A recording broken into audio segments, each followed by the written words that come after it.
ان اللہ و ملائکتہ یصلون علی النبی یا ایہا الذین آمنوا صلوا علیہ وسلموا تسلیما اللہم صل علی سیدنا و مولانا محمد معدن الجود والکرم و آلہ و صحبہ و بارک وسلم۔ حمد و تعریف و توصیف اللہ جل مجدہ الکریم کی ذات بابرکات کے لیے، جو خالق کائنات بھی ہے اور مالک شاشہات بھی۔ اللہ جل وعلا کی حمد و ثنا کے بعد رسول رحمت، شفیع معظم، نبی محتشم، حضور ختم المرتبت، اللہ کے پیارے، امت کے سہارے، رب کے محبوب، دانائے غیوب، مالک رقاب امم، فخر عرب و عجم، والی کون و مکان، سیاہ لا مکان، سید انس و جاں، سرور لالا رخاں، نیر تاباں، سر نشین مہوشاں، ماہ خوباں، شہنشاہ حسینہ، تتمہ دوراں، سر خیل زہرہ جمالاں، جلوہ صبح ازل، نور ذات لم یزل، باعث تکوین عالم، فخر آدم و بنی آدم، نیر بطحہ، رازدار ما اوہا، شاہد ما طغا، صاحب علم نشرہ، معصوم آمنہ، احمد مجتبیٰ، حضرت محمد مصطفیٰ صلی اللہ علیہ وآلہ وسلم کے حضور ناز میں اپنی عقیدتوں، ارادتوں اور محبتوں کا خراج پیش کرنے کے بعد عالی مرتبت، ذی وقار علماء کرام، حضرات سامعین، بالخصوص حضرت علامہ مولانا محمد اشرف رضا صاحب زیدہ مجدہ، عالی مرتبت محقق اہل سنت علامہ سید زین العابدین شاہ صاحب زیدہ مجدہ، حضرت علامہ مولانا شاہد رضا مدنی صاحب، اور عالی مرتبت ذی وقار علماء کرام، سامعین، حاضرین، میں آپ سب لوگوں کو، بالخصوص علامہ اشرف صاحب اور ان کی پوری ٹیم کو مبارکباد پیش کرتا ہوں کہ یہ 10 سالہ جو دور ان کا تعلیم و تعلم کا گزرا، اور انہوں نے جو تدریسی خدمات سر انجام دی، اور جو نسل تیار ہوئی، جو افراد تیار ہوئے، رجال کار سامنے آئے، اور اللہ نے ان 10 سالوں کے اندر، اس مختصر عرصے کے اندر اتنا بڑا کام کرنے کی توفیقات عطا کی۔ اللہ اس کا بہتر صلہ اجر عطا فرمائے۔ اس پر میں ان کو بصمیم قلب مبارکباد پیش کرتا ہوں۔ مجھے اگر آپ پوچھیں کہ اسلام کا دوسرا نام کیا ہے، تو میں برجستہ کہہ سکتا ہوں اسلام کا دوسرا نام دین علم ہے۔ اپنے ماننے والوں کو علم حاصل کرنے کی ہمارا دین ترغیب دیتا ہے، اور یہ دین علم سے عبارت ہے۔ میرے اور آپ کے آقا و مولا حضور ختم المرتبت صلی اللہ علیہ وآلہ وسلم کے سینے پہ اترنے والی پہلی وحی ہی اقرا ہے، اور ہمیں آغوش مادر سے لے کر قبر تک علم حاصل کرنے کی ترغیب دی گئی ہے۔ اس علم کی اہمیت سے آپ اس اہمیت کا اندازہ اس بات سے لگا سکتے ہیں کہ جب بچہ پیدا ہوتا ہے اور ماں کی بولی، مادری زبان بھی نہیں سمجھ سکتا، لہجوں سے آشنا نہیں ہوتا، حرف شناس نہیں ہوتا، اس وقت بھی اس کے کان میں اذان دے کر کے اس کو علم کے انتقال کا سلسلہ شروع کر دیا جاتا ہے، اور یہ سلسلہ تا آخر پھر جاری رہتا ہے۔ علماء مناطقہ نے کہا کہ جو ہے وہ انسان کے شرف کا سبب جو ہے وہ نطق ہے، فصل ممیز جو اس کو دیگر مشارکات سے ممتاز کرتی ہے۔ مناطقہ کہتے ہیں کہ وہ علم ہے، وہ نطق ہے، بولنے کی صلاحیت، ورنہ تو ہے تو یہ حیوان، لیکن ناطق ہونے کے سبب سے اپنے دیگر مشارکات سے یہ ممتاز ہو گیا۔ اعلیٰ حضرت عظیم البرکت امام اہل محبت علیہ رحمہ و رضوان، آپ سے جب پوچھا گیا کہ آپ اس کے بارے میں کیا کہتے ہیں تو آپ نے فرمایا کہ انسان کا امتیاز دیگر مشارکات سے بوجہ نطق نہیں بوجہ علم ہے۔ حضرت انسان کا، جناب آدم علیہ السلام کا جو فرشتوں پر تفوق ثابت ہوا وہ نطق کی بنیاد پر نہیں تھا، وہ علم کی بنیاد پر تھا۔ وَعَلَّمَ آدَمَ الْأَسْمَاءَ كُلَّهَا، جب اللہ نے حضرت انسان کو تخلیق کرنا چاہا تو فرشتوں سے کہا کہ میں اپنا نائب بنانے والا ہوں، تو انہوں نے کہا کہ وہ تو شر و فساد برپا کریں گے، دنیا پہ جا کے دھینگا مشتی کریں گے، لڑائی کریں گے، کیونکہ فرشتے جانتے تھے کہ ان چار عناصر سے جو وجود مرکب ہونے جا رہا ہے تو عناصر کا توازن تو ہمیشہ برقرار نہیں رہے گا، تو جب ہمیشہ توازن نہیں رہ پائے گا تو پھر لڑائی ہوگی، ایک دوسرے پر بغاوت کریں گے، ایک دوسرے کا گریبان نوچیں گے، قتل و غارت تک نوبت جا پہنچے گی۔ اور نحن نسبح بحمدک ونقدس لک، اور ہم تیری تسبیح اور تقدیس کے ترانے پڑھتے ہیں۔ تو گویا انہوں نے یہ کہا کہ یہ استحقاق ہمارا ہے، ہمیں یہ حق دیا جائے۔ ووٹ مانگنے کے یہی طریقے ہوتے ہیں نا کہ مخالف کی خامیاں گنوائی جائیں اور جو خود ہیں اس کی خوبیاں بیان کی جائیں۔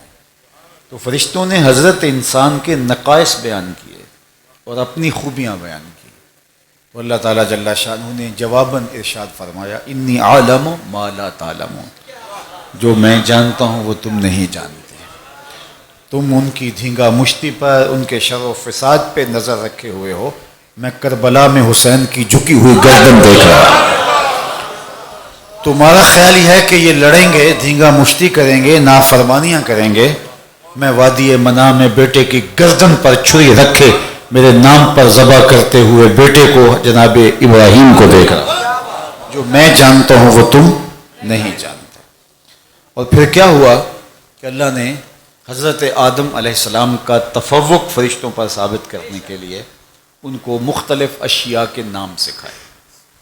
وَعَلَّمَ آدَمَ الْأَسْمَاءَ كُلَّهَا، ہمارے ایک ماضی کے خطیب گزرے ہیں، تو وہ بحث چل رہی تھی، یہ علماء کے لیے تو بہت خوبصورت لطیفہ ہے لیکن باقی لوگ بھی اس سے تلذذ حاصل کر پائیں گے۔ تو انہوں نے کہا تم نبی کے علم کلی کو نہیں مانتے، اللہ کہتا ہے میں نے کلّا دیا ہے۔ تو وَعَلَّمَ آدَمَ الْأَسْمَاءَ كُلَّهَا، تو خیر تو یہ ان کا ایک انداز بیان تھا۔ تو اب تمام اشیاء کے نام سکھا دی۔ امام فخر الدین رازی نے لکھا حتی الکسع والکسیع، یہ بھی لکھ دیا، یہ بتا دیا یہ پیالہ ہے اور یہ جو چھوٹے سائز کی ہے یہ پیالی ہے۔ صفاتها ونعوتها، ان کے وصف بیان کیے، ان کی خوبیاں بیان کی، طریقہ استعمال بیان کیا، اور اس ٹوٹ جائیں تو جوڑنا کیسے ہے، اس کا کیا استعمال ہے، اس کو پھر عربی میں کیا کہتے ہیں، عجمی میں کیا کہتے ہیں، کس زبان میں اس کا کیا نام ہے، ایک ایک چیز جناب آدم علیہ السلام کو بیان فرما دی اور ان کے سینے میں القاء کر دی، اور پھر ان اشیاء کو فرشتوں کے سامنے پیش کیا۔ انبئونی باسماء ہؤلاء، مجھے بتاؤ ان چیزوں کے نام۔ اب وہ نہیں بتا سکتے تھے کیونکہ سکھائے نہیں گئے تھے، پڑھائے نہیں گئے تھے۔ پھر جناب آدم علیہ السلام سے کہا کہ مجھے ان چیزوں کے نام بتاؤ، تو انہوں نے ایک ایک چیز کے نام بتا دیے۔ قال الم اقل لکم انی اعلم غیب السماوات والارض، میں نے کہا نہیں تھا میں زمین و آسمانوں کے چھپے ہوئے غیوب کو جانتا ہوں، اور جو تم ظاہر کرتے ہو وہ بھی جانتا ہوں، اور جو تم پوشیدہ رکھتے ہو وہ بھی جانتا ہوں۔ اب یہاں میں اپنے مضمون کی طرف آنے سے قبل ایک بات اور کرنا چاہتا ہوں کہ اللہ نے جو دعویٰ کیا تھا وہ اپنے عالم ہونے کا کیا تھا، انی اعلم ما لا تعلمون۔ اللہ نے جو دعویٰ کیا تھا وہ اپنے عالم ہونے کا کیا تھا، جو دلیل دی وہ آدم کے عالم ہونے کی دی، یعنی دعویٰ اپنے عالم ہونے کا کیا اور دلیل جناب آدم علیہ السلام کے عالم ہونے کی دی۔ تو یہ لگتا ہے کہ یہ دلیل دعوے کی مطابقت میں نہیں آ رہی، لیکن قرآن فصیح کلام ہے، ایسا کیسے ہو سکتا ہے؟ علماء نے اس پہ بڑی خوبصورت گفتگو، کہا علم اللہ کا تھا لیکن ظاہر وجود آدم سے ہوا، گویا حضرت آدم اللہ کے علم کے مظہر قرار پائے، علم کا ظہور یہاں سے ہوا۔ مثال کے طور پہ میں کہوں کہ میں مصور ہوں، میں کہہ دوں اب کس طرح آپ اندازہ کر سکتے ہیں کہ میں مصور ہوں؟ میرے لباس سے تو اندازہ نہیں ہو سکتا، میری پگڑی کے رنگ سے، میرے اٹھنے بیٹھنے سے، نشست و برخاست، کہنے بولنے کے انداز و سٹائل سے تو یہ اندازہ نہیں ہو سکتا کہ میں مصور ہوں۔ تو کیسے اندازہ؟ میں ایک کاغذ کا خالی ٹکڑا لے کے آپ کے سامنے کروں گا کہ آپ نے دیکھ لیا یہ خالی ہے، اور پھر اس کے اوپر کچھ تراشنا شروع کر دوں گا۔ جب تصویر بن جائے اور پھر دوبارہ رخ آپ کی طرف کروں گا اور کہوں گا بتاؤ یہ کیسی تصویر؟ آپ نے کہا کمال ہو گئی، آپ نے اس کاغذ کے ٹکڑے پر پھیلی ہوئی چھپی ہوئی تصویر کو دیکھ کے مصور مجھے مان لیا۔ آپ نے اس تصویر کو نہیں، مجھے مصور مانا ہے۔ اللہ کیوں؟ اس لیے کہ میرے فن کا ظہور اس کاغذ کے ٹکڑے پہ ہوا ہے۔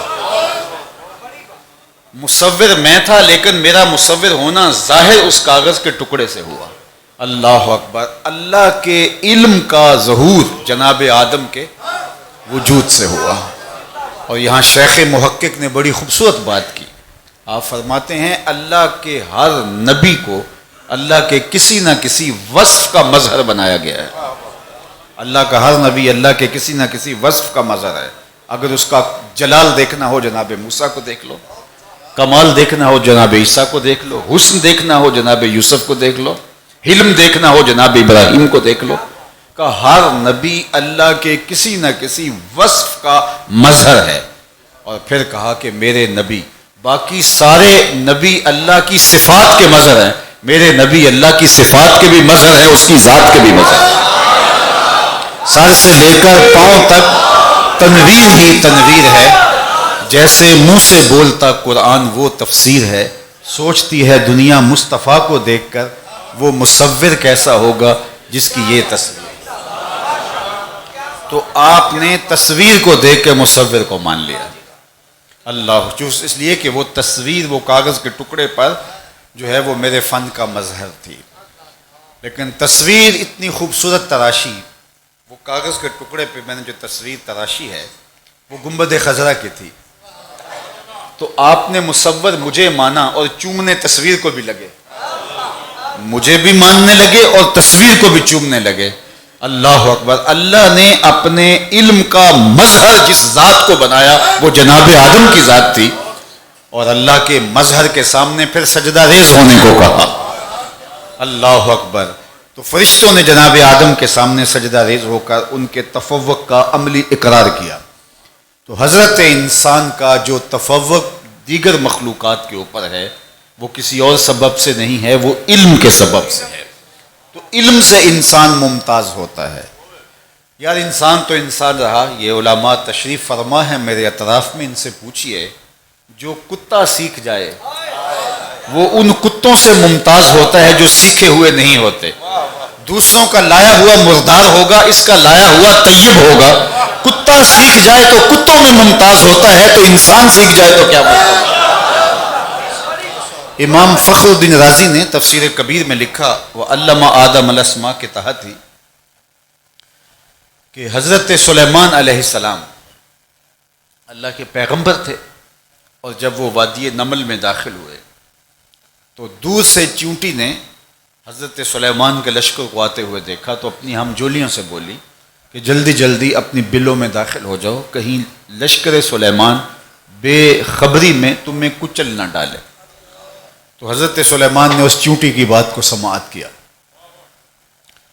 3 میل دور تھے، ایک 3 فرسخ دور تھے، ایک فرسخ 3 میل کا ہوتا ہے، آپ کہہ سکتے ہیں کہ 9 میل دور تھے، اور اگر کلومیٹر میں نکالے تو 15-16 کلومیٹر بن جاتے ہیں۔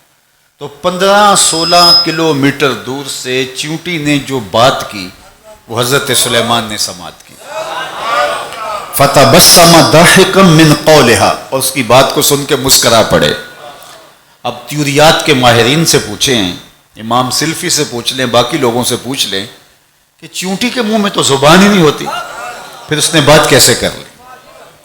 وہ اتنا مہین سا وجود ہے تو اس کا منہ اور اس کے اندر زبان۔ تو علماء نے کہا کہ جب چیونٹی بات کرنا چاہتی ہے تو اس کے سامنے والے حصے میں 2 مہین سے ریشے ہوتے ہیں، 2 بال ہوتے ہیں، ان کو رگڑتی ہے، اس رگڑ سے جو آواز پیدا ہوتی ہے اس سے وہ اپنا ہم جولی کو میسج کنوے کر رہی ہوتی ہے۔ یعنی چیونٹی کے بالوں کے رگڑنے سے جو آواز نکلتی ہے 16 کلومیٹر دور پیغمبر سنتے بھی ہیں اور اس آواز سے نکلنے والے مفہوم کو سمجھتے بھی ہیں. اور یہ اس نبی کا کمال ہے جو مسجد اقصی میں مقتدی بن کر تیرے نبی کے پیچھے کھڑا تھا. جب مقتدی کی یہ شان ہے تو مقتدا کی شان کا عالم کیا ہے؟ یہ شان ہے خدمت گاروں کی، سرکار کا عالم کیا ہوگا. حضرت سلیمان مسکرا پڑے. میں یہاں آپ کو ایک جملہ عرض کرنا چاہتا ہوں کہ اپنے قوا کو، اپنی صلاحیتوں کو کبھی بھی نبی کی صلاحیتوں کے برابر سمجھنے کی بدکاری نہیں کرنی چاہیے، اور نہ نبی کی صلاحیتوں کو اپنی صلاحیتوں کے مطابق سمجھنا چاہیے. یہ نسبت پاک را بعالم پاک ہماری نسبت کیسے ہو سکتی؟ اللہ نے ان کو جو صلاحیتیں عطا فرمائی ہیں، ان کو جو شانیں عطا فرمائی ہیں. ہمارے تو کان کے پردے پہ بھی چیونٹی رکھ دی جائے تو ہم نہ سمجھ پائیں کہ وہ کیا بول رہی ہے. اور یہ 16 کلومیٹر دور سے چیونٹی کے چلنے کی آواز کو سن رہے ہیں. اس کے بالوں کے رگڑنے سے جو آواز نکلتی ہے سن بھی رہے ہیں اور اس مفہوم کو سمجھ بھی رہے ہیں. فتبسم ضاحکا من قولها، اور اس کی بات کو سن کے مسکرا بھی رہے ہیں. امام فخر الدین رازی نے جو یہاں بات لکھی وہ یہ کہ اس چیونٹی کو قیامت تک آنے والی چیونٹیوں کا سردار بنا دیا گیا. اللہ نے قرآن مجید کی 114 صورتوں میں ایک صورت کا نام النمل رکھا، اس چیونٹی کے نام پہ معنون کر دیا اس صورت کو. اللہ اکبر. آپ مشاہیر کے نام پہ روڈز کے نام رکھ دیتے ہیں. یہ پطرس بخاری روڈ ہے، یہ جو ہے وہ ایم اے جناح روڈ ہے، وہ یہ اقبال روڈ ہے، شارع محمد علی جناح ہے. آپ نام رکھتے ہیں لیکن آپ کے پاس تو بہت سارے روڈ ہیں. قرآن میں تو صرف 114 صورتیں تھیں اور ان میں ایک صورت اس چیونٹی کے نام پہ رکھ دی. اس کو پروٹوکول دیا گیا، اس کو اعزاز بخشا گیا.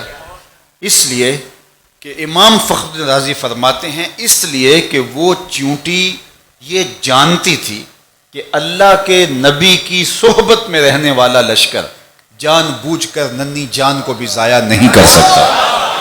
اس لیے اس نے کہا تھا جلدی جلدی اپنی بلوں میں داخل ہو جاؤ، کہیں اللہ کے نبی کا لشکر بے خبری میں تمہیں کچل نہ ڈالے. یعنی اگر تم پامال ہوتی ہو، اگر تم کچلی جاتی ہو تو ان کا التفات نہیں ہوگا، کیونکہ وہ ایک مقصد کے لیے آگے بڑھ رہے ہیں اور ان کی نگاہیں جمی ہیں ہدف پر، اور تم جو ہے وہ ان کی عدم توجہ کی وجہ سے پاؤں میں آ کے روندی جاؤ گی.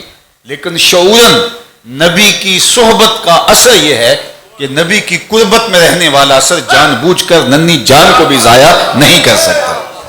اللہ اکبر. یہاں ایک جملہ معترضہ کہنا چاہتا ہوں اور وہ یہ کہ یہ چیونٹی بھی جانتی تھی کہ نبی کی صحبت پانے والا لشکر، نبی کا قرب پانے والا لشکر جان بوجھ کر ننھی جان بھی ضائع نہیں کر سکتا. اور جو اپنے بدن پہ بم باندھ کر کے انسانوں کے انبوں میں گھس جائیں اور پھر انسانوں میں پھٹ جائیں اور بوٹیاں دیواروں سے چپک جائیں اور وہ سینے پہ ہاتھ رکھ کے ذمہ داریاں قبول کرتے پھریں، وہ کسی شیطان کا لشکر تو ہو سکتا ہے، پیغمبر کا لشکر نہیں ہو سکتا. اب اس کے اس علم کی وجہ سے، اس امتیاز کی وجہ سے اس کو قیامت تک آنے والی چیونٹیوں کا سردار بنا دیا. تو سرداریاں ملتی ہیں علم کی وجہ سے. دو بادشاہ تھے، آپس میں ٹکرا گئے، دونوں حکومتیں آپس میں لڑ پڑیں. تو ایک غالب اور دوسرا مغلوب ہوا.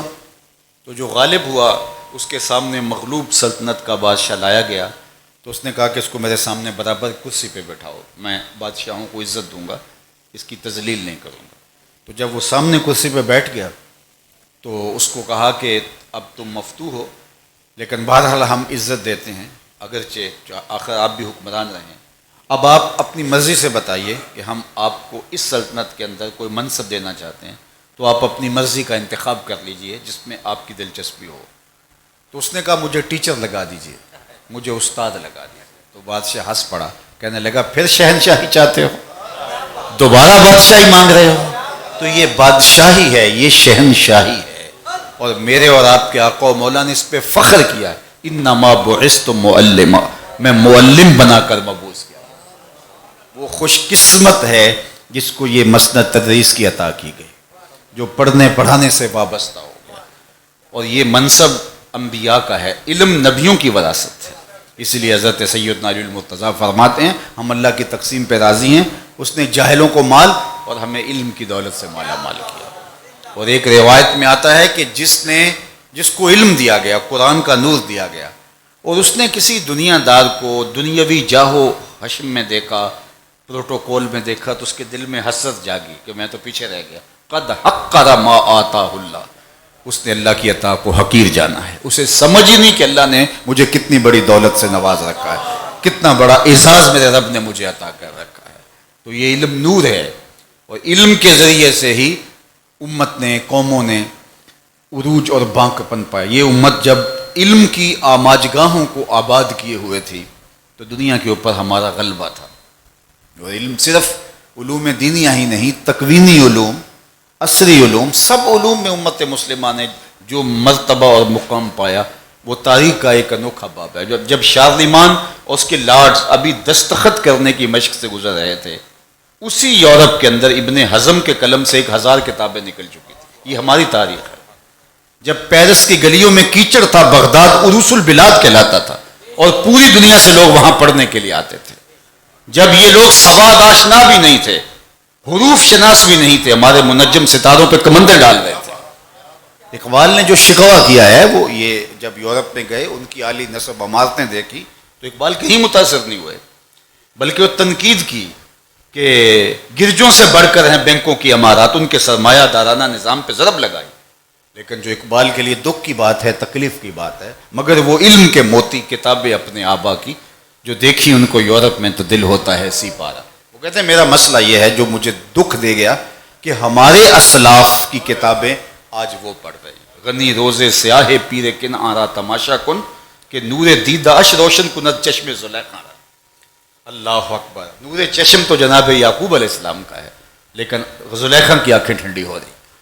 تو یہ ہمارا سرمایہ ہے علم، اور میں سمجھتا ہوں کہ جب تک دینی علوم، عصری علوم، تکوینی اور طبی علوم کے اندر یہ قوم آگے نہیں جاتی تو کبھی بھی یہ امت جو ہے وہ آگے نہیں بڑھ سکتی۔ اس لیے میں سمجھتا ہوں کہ جو درس گاہیں ہیں، جو دینی ادارے ہیں، تربیت کے نظم کے ساتھ جب تعلیم کے فروغ کے لیے کام کرتے ہیں تو یہ وہ کام ہے کہ جو سب سے افضل اور اشرف کام ہے، اور اس پر جتنی بھی داد دی جائے، جتنی بھی تحسین کی جائے، جتنی بھی محبت کا ایسے لوگوں کے ساتھ اظہار کیا جائے کم ہے۔ خوش نصیب ہیں وہ لوگ کہ جن کو اپنے روز و شب قرآن کے ساتھ جوڑ دیے ہوئے۔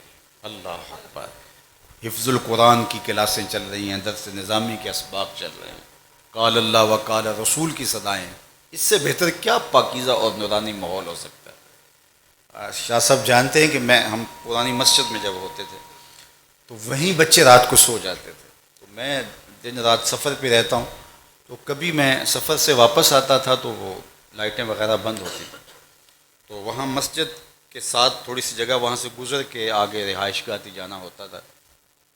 تو جب میں وہاں کبھی جاتا تو اندر سے قرآن مجید کے پڑھنے کی آواز آ رہی ہوتی، تو مجھے حیرت ہوتی کہ یہ اندھیرے میں کون بیٹھا ہوا ہے۔ تو جا کے میں وہ بتی جلاتا تو کوئی بچہ، بعض بچوں کو سوتے ہوئے عادت ہوتی ہے نا، تو سوتے ہوئے قرآن پڑھ رہا ہوتا۔ تو میں کہتا کیسے خوش نصیب ہو جو اپنی نیندوں میں بھی قرآن کی تلاوت کر رہے ہیں۔ تو یہ مناظر آپ نے بھی دیکھے ہوں جہاں بھی مدارس ہوتے ہیں، تو ایسا رشک آتا ہے ان لوگوں پر کہ جن کا اوڑھنا بچھونا، جن کی زندگی کا ایک ایک لمحہ تحصیل علم ہے، اور علم حاصل کرنے کے اندر اپنے آپ کو مصروف رکھتے ہیں۔ تو جتنا بھی ان لوگوں کے ساتھ محبت کا ربط اور تعلق قائم کیا جائے، یہ جتنے آپ لوگ تشریف فرما ہیں، میں آپ کو یہ کہوں گا کہ آپ کا بہترین مال وہ ہے جو اعانت دین میں صرف ہوتا ہے۔ حضرت مجدد الفسانی علیہ رحمہ فرماتے ہیں کہ اعانت دین میں ایک دانگ خرچ کرنا، اس زمانے کا کوئی سکہ تھا جس طرح وہ ٹگا کہہ لیجئے، ایک دانگ اعانت دین میں خرچ کرنا باقی مدات میں لاکھوں خرچ کرنے سے افضل و اشرف ہے، چونکہ اس سے دین کو تقویت ملتی ہے، دین کو طاقت ملتی ہے، اور دین کو توانائی نصیب ہوتی ہے، اور ایسے رجال کار پیدا ہوتے ہیں جو دین کی تقویت کا سبب و ذریعہ ہوتے ہیں۔ تو خوش نصیب ہیں وہ لوگ۔ بلکہ میں تو اپنے دوستوں کو کہتا ہوں کہ کم از کم جو دین کا کام کرنے والے ہیں، اور اگر پڑھانا بھی انہوں نے ہے، انتظام بھی انہوں نے کرنے ہیں، تو لوگوں کو یہ کم از کم کرنا چاہیے کہ ان کو معاشی ضرورتوں سے آزاد کر دیں۔ وہ اپنے ذمے لے لیں کہ حضرت یہ کام ہمارا رہا، یہ آپ کا نہیں ہے۔ آپ جی بھر کے پڑھائیں، آپ مسجد تدریس کو آباد کریں، آپ ہمیں بتائیں ہمارا ذمہ کیا ہے۔ نہ یہ ہے کہ ہمارے لوگوں کو خود جا کے محنت کرنی پڑے اور لوگوں کے سامنے جو ہے وہ فنڈنگ کے لیے اپیل کرنی پڑے۔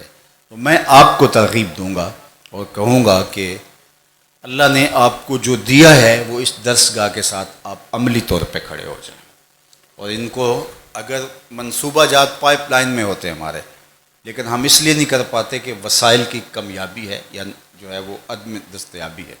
لیکن اگر آپ کہیں کہ جناب آپ آگے بڑھیے، ہم آپ کے پیچھے کھڑے ہیں، تو پھر بتائیے کس قدر دین کی آنت ہوگی اور کس قدر پھیلاؤ ہوگا۔ آج کتنی شاخیں بتا رہے تھے، تو اس کو پھر آگے ضربیں لگیں گی۔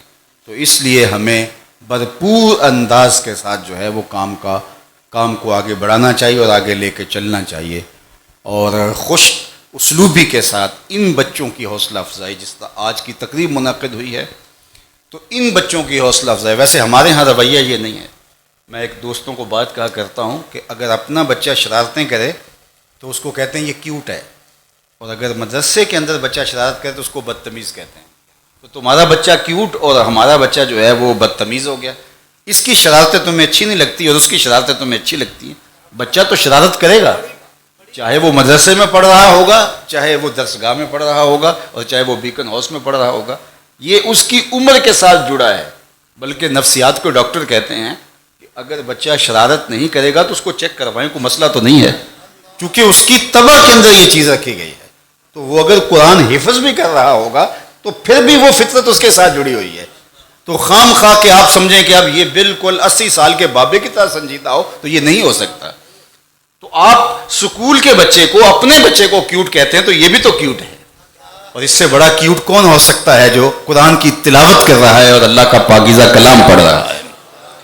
ہمارے استاد فرمایا کرتے تھے کہ وہ ایک مدرسہ تھا، تو وہاں بچے پڑھتے تھے، تو ایک صاحب فی سبیل اللہ خدمات سر انجام دیتے، آپ کے بھی یہاں بہت سارے ہوں گے، اور وہ اپنے آپ کو نے وقف کیا تھا، ریٹائرمنٹ کے بعد سارا اپنا آپ مدرسوں میں بچوں کی خدمت کے لیے صرف کر دیا۔ کبھی گھی کا کنستر اٹھا کے لا رہے ہیں، کبھی آٹے کی بوری لا رہے ہیں، کبھی وہ سبزی لاد کے اپنی کمر پہ لا رہے ہیں۔ تو بچے ہیں، چھوٹے ہیں، کیوٹ بچے ہیں، تو انہوں نے اس کا نام ڈال دیا حمار۔ انہوں نے کہہ دیا یہ وہ جب بھی بھوک لگی ہوتی کہتے ہیں ٹھہرو ہمارا وہ گدھا آ رہا ہے، تو بس وہ بھی کھانا لے کے آ رہا ہے، تو ابھی ہم کھاتے ہیں۔ تو وہ بچوں کی آپس میں شرارتی انداز سے بات تھی، تو کسی طرح اس تک پہنچ گئی۔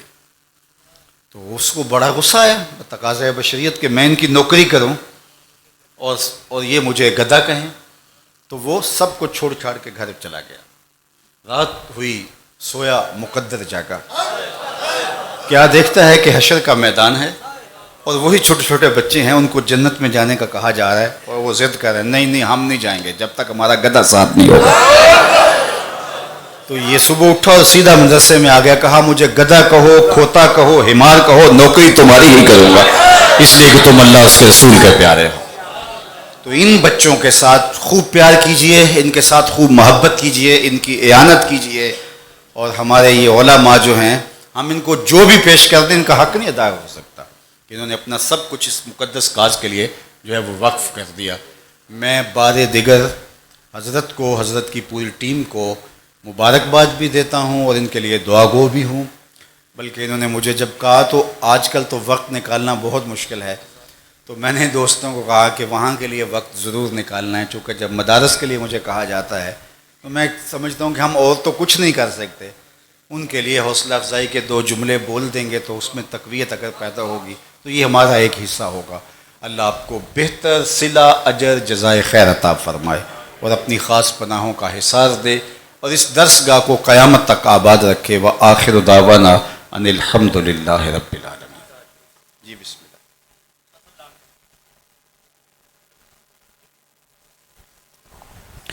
ماشاءاللہ آپ سب نے تشریف رکھیں، انشاءاللہ ابھی حوصلہ افزا لمحات مزید باقی ہیں۔